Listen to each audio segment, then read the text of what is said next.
G'day YouTubers, and welcome to part 2 of my dashboard modification video. Before I go any further, I'd just like to say that I am really happy with the Baseport 620. It's a great boat. Every boat I've ever owned has little things that I haven't liked about it, and I've owned quite a few of them. One of the things about the Baseport that I really didn't like was the dashboard. It was too small. They've fixed that in later models. They've got much bigger dashboards from what I've seen. But my boat, the dashboard is far too small for what I want to do with it. And that's why I'm doing this modification. I'm not knocking the Baseport. As I said, a great boat. I love most things about it. The dashboard's one thing that I don't like about it. But I can fix that. So let's roll the video and see how I go about it.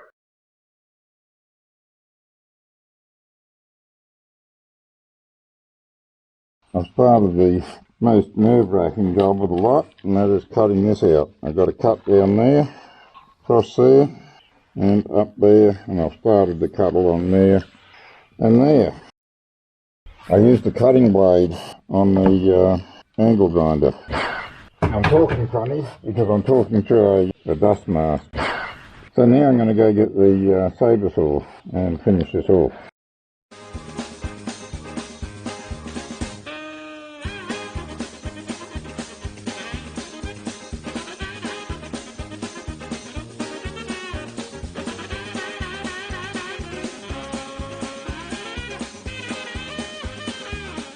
Well, that's it. The damage is done now, so now I've got to repair it and make it right.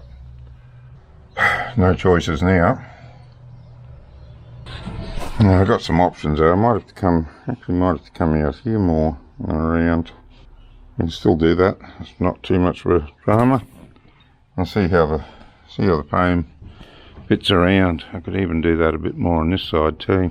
See how it all fits tomorrow or the next day.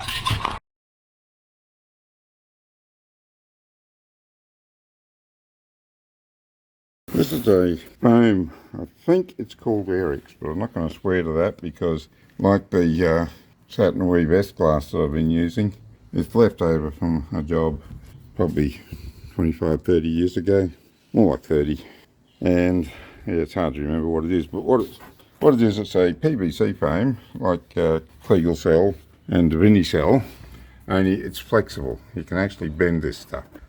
The other alternative is to get the stuff like Kliegel cell or Davini cell that's cut into small squares and held together with a bit of fiberglass cloth on one side, and you can shape that. But as soon as I got this, I think it's going to be better if I can get it shaped.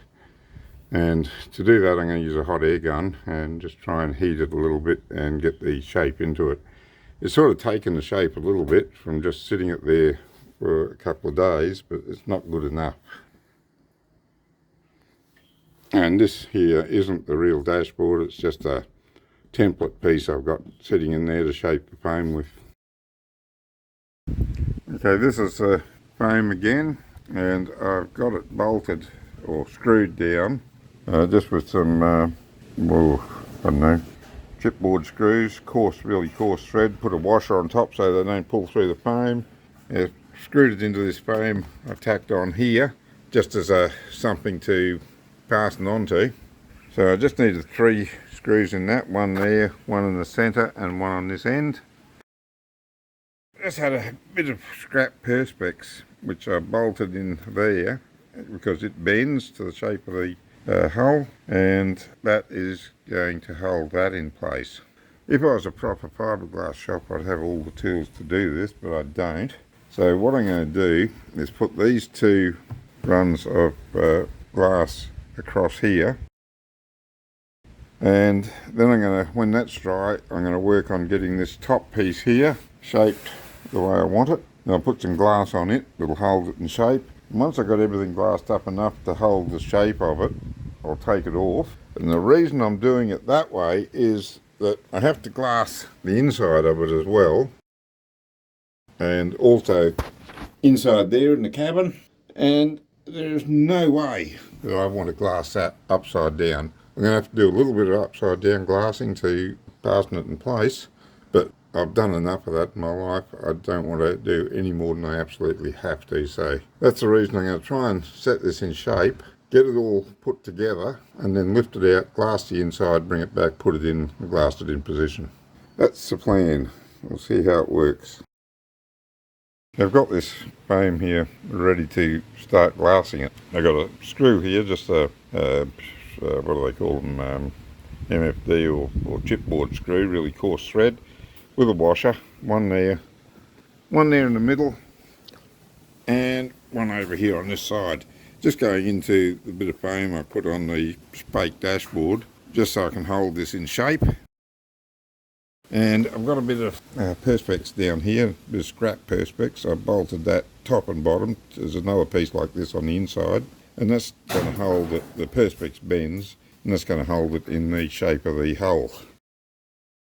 If I was a proper fiberglass shop, I'd have all the right gear to do this, but I don't. So what I'm going to do, I'm going to glass these 2 layers of glass across here, let the resin set, and hope that that will hold the shape there.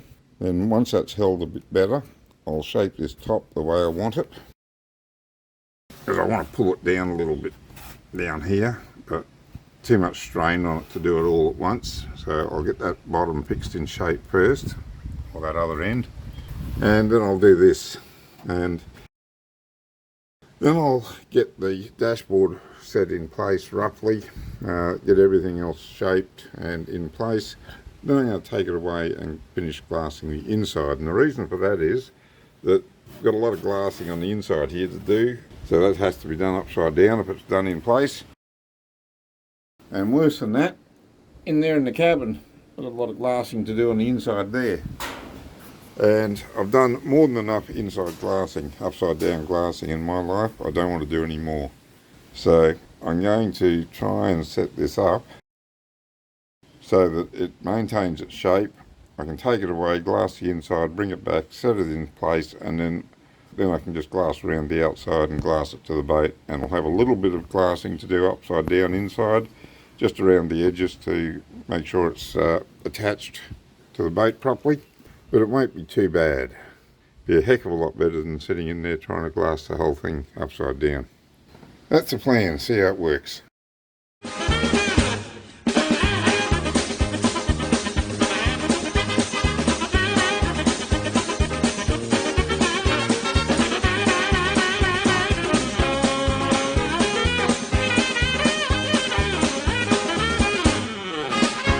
Alright, let's let that set now. I'm going to go clean up my stuff.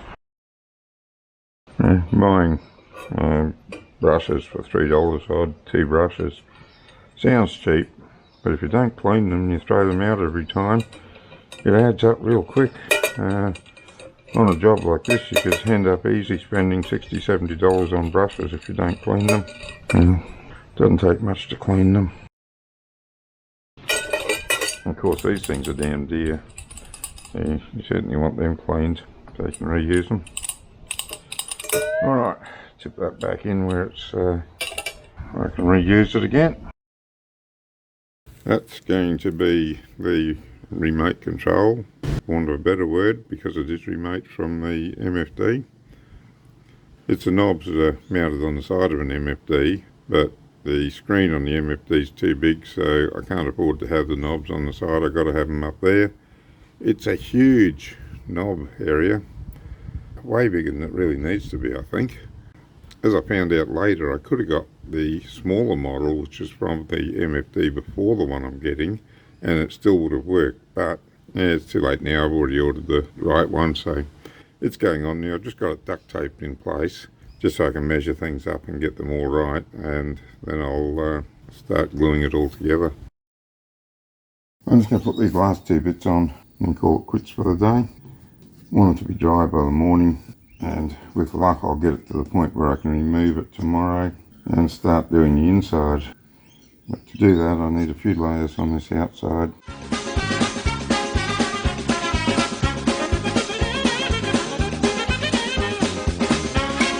You can get away with not layering these quite as well because the 8 harness satin weave is quite a thin material, but it's very strong, being, of course, S-glass is stronger and normally you'd want to use it with either Vine Leicester resin or epoxy resin.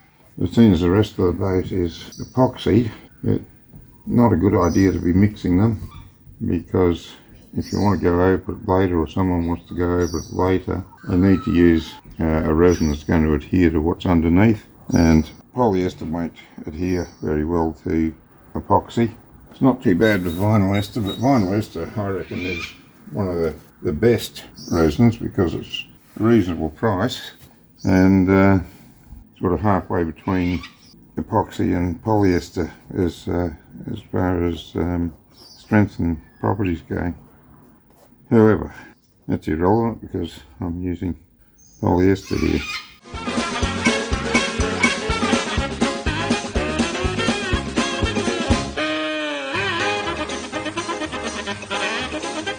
And that'll do.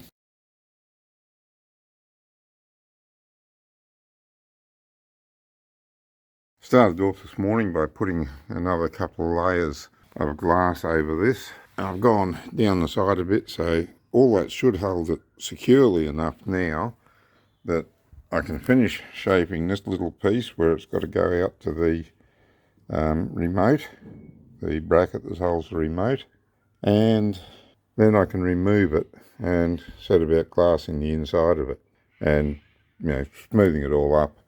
I'll do the majority of the sanding on this main surface before I bring it back so it's ready to paint. That way I've only got to sand the join when I put that on, and I'll do the same on the inside. I'll paint the inside of it. I should be able to finish, no, I can't finish it, but yeah, I'll be able to do a bit of it and get it as ready as I can, so that once I get it back here I'll have the least amount of work to do actually on the boat.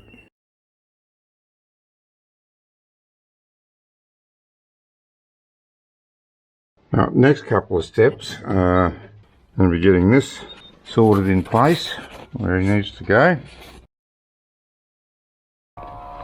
He'll go like that. I actually have to do something about clamping him there somehow, so I can then heat this foam and get it to sit in shape. I think I probably should do that before I put the proper dashboard in, which I got there. Yeah, I'll see if I can get some clamps or something that'll go across here. It's going to be hard to clamp to. Might be able to do it there, maybe. Very difficult. Very difficult. Right, I just did a real bodgy job of clamping that in place. It's pretty close to where it needs to be. And I put some heat on this foam, so it should hold roughly that shape now. I will put some fiberglass on that before I move it, just to make sure it does hold its shape properly. Run a bit of duct tape down along this fiberglass on the boat so I don't get any dribbles on it. That'll protect it. But that's going to fit though, because that corner is going to be close to the glass. I think I'll have a couple of mils clearance. A couple of mils will be enough, because I'll round the edge a little bit just to stop it hitting the glass. By the time I get the fiberglass over it, that'll make it a little bit bigger. So if I round it off a little bit, it should be okay.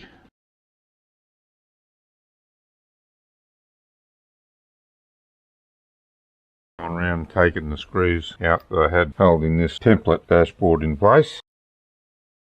It should just pop out now, leaving pretty much the shape there that I need for the cover. And now, with a tiny bit of luck, I should be able to put this dashboard in. I've got the back mark, so I know it goes in this way. Whoa! Oh dear, what happened there? What happened there? That should have been... Oh, yeah, okay, it just didn't have it back far enough. Yeah, okay, that's much better. I can live with that. Oops, a daisy. Yeah, okay, good, good.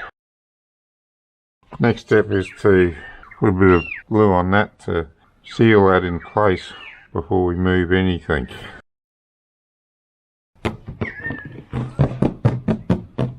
Yep, all good. All good. That little screw there I've got there, I should have had one around this side because that's popped just a little bit, but it's okay because I can fair that in all right with a bit of bog. Once I get that glued in place, and I'll put a little bit of bog around it before I move it, so that's today and tomorrow. So by the weekend I'll be ready to lift this out and glass all the inside of it. Everything happened too fast to get a video of it. I was, well, first off I'll just show you. I was down in the back here, just putting a bit of fiberglass reinforcing down there over the bog that I put in to flatten the area so I could do the nut up on the through hole transducer. And I had some leftover resin, so I just had to race up here quickly, and I put some resin just around the edge there. It's not going to be a real good glue job, but it will hold it in place enough so I can get some bog around it. That'll glue it in place, and then I can move it and start fiberglassing all that in. So hopefully I'll get some video of putting the bog on and show you how that's done, and then of course we'll fiberglass it and I'll get that videoed.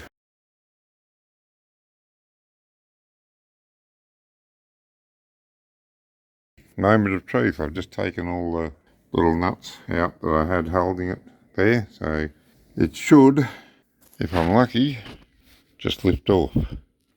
Oh, how's that? Superb. Superb. Now I can take this away and glass it on the inside, somewhere nice and easy to work. I'll come back and fit it to the boat. I've got this all set up ready to go now. I'm going to put a radius of bog around here because you can't glass into an inside corner that's sharp. It's got to be either a very gradual corner, like a mitre or something, or put a radius in there. So I'm going to put a radius in there. I just got to be careful not to get too close to the cutout because it needs best part of 10mm clearance. It needs at least 5, and I want to leave 10. So put the radius around here on both sides, put a radius along here. There's no need for a radius here because it's going to be a butt because there's just not enough room for a radius. I'm going to hot resin this foam at the same time so that it doesn't soak up too much resin when I go to glass it. Some of you might be wondering about this, thinking it's a sunshade. Well, it's not a sunshade. It might perform that function as well, but it is intended as a water shade because sometimes when you're coming back in and it's pretty rough, take one over the bow or even get a bit of splashing coming over the bow, and it gets onto the clears, runs down to the zipper, and eventually it'll work its way through the zipper cloth or the teeth of the zipper even, and it'll come down. And it used to drip straight on my Raymarine MFD screen, which meant I had to turn the touch screen function off and use it without the touch screen. Being that the manual control for it was over on the side of the screen, that made it very awkward reaching over there when it was a bit rough. If you've tried to use a touch screen in rough weather, you'll know that that's pretty awkward just by itself. That's one of the reasons you have a manual control as well. It's supposed to be easier, but when you're reaching out at arm's length to get to the manual control, it's not much easier. So what I've done this time is I'm mounting this manual control where I can rest my arm on the side of the boat and use it. So I should be able to use that in the roughest weather. And I've got this coming out over the front of the MFD here that'll protect it from any water coming down on the screen.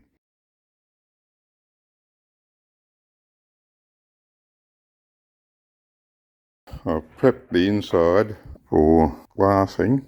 It's all sanded off now. Got to get the dust out of it yet. Wipe that out. Glass this side first.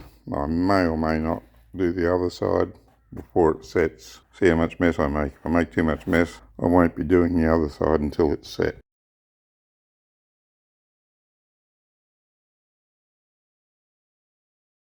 Okay, well I put the fiberglass on this other side now. This is on the outside piece. Underneath it, of course, it's sitting upside down at the moment. And I sat it out here in the sun after I got it on. There it is. If you're working on fiberglass, I'll just mention this. Work in the shade while you're laying it up, and then you can move it into the sun if it's small enough to move. You don't want to work in the sun because the fiberglass will go up a lot quicker when it's in the sun. So work in the shade and then move it into the sun if you want it to go off quicker.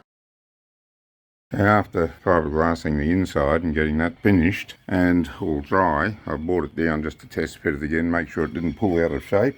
Because once I saw someone put bog, a heavy layer of bog, on the side of a big boat when it was being built, and it was in the sun and the bog went off really quick, which is basically polyester resin and talcum powder.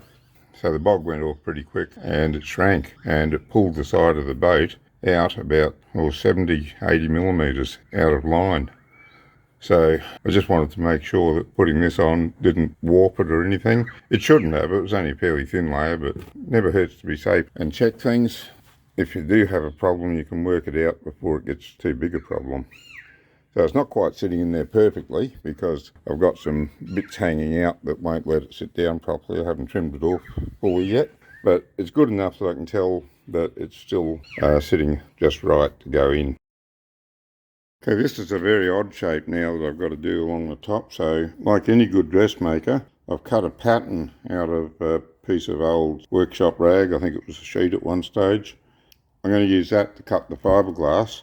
I've already got a couple of layers on there, so I think another 2 layers ought to be enough on there. That's not going to go anywhere with 4 layers on both sides, so I'll put another 2 layers on it. For those of you that don't know, if you run out of catalyst for this Sally's Tradies Bog or Plastibond, their other product, standard polyester resin MEKP catalyst will set it off, just won't turn it pink. So it's a bit harder to know when it's mixed through, but I'm sure you'll figure that out. Let's give it a good mix through. Now ideally you'd have a rubber squeegee to do this job, but I've misplaced mine. I had a good look around for it. Can't find it. It'll be around somewhere, but it doesn't matter as long as it's flexible. So what I did to get me out of trouble was I just cut a piece out of the side of a milk bottle, and I'm using that. And it's doing a good job. That's all it needs to do.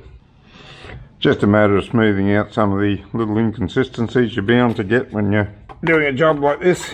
And of course this is going to have to go off and be sanded before we can think about glassing over top of it. But that's okay, I've got plenty of other jobs that need doing. I'm not short of work, that's for sure. So I'm not wasting time while it's going off. I'm just doing something else. Yeah, I think we'll get the rest of that a little bit later. I'm going to wrap this video up at this point. Thank you for watching it. I don't know if you can hear it in my voice, but I've come down with a terrific head cold.